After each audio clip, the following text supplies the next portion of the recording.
Umabot na sa mahigit 2,000 ang aftershocks na naitala kasunod ng magnitude 7.8 na lindol sa karagatang bahagi ng Sarangani araw ng Lunes.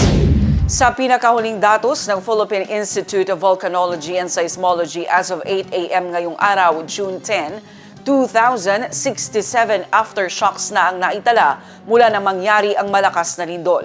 Sa bilang na ito, 538 ang na-plot habang 48 ang naiulat na naramdaman ng mga residente sa iba't ibang lugar. Naitala ang mga pagyanig sa magnitude range na 1.2 hanggang 6.4 na nagpapakita ng patuloy na paggalaw ng fault system matapos ang pangunahing lindol. Patuloy namang minomonitor ng PHIVOLCS ang sitwasyon at muling pinaalalahanan ng publiko na manatiling alerto sa posibleng susunod na mga aftershocks at sundin ang mga abiso ng mga awtoridad para sa kaligtasan.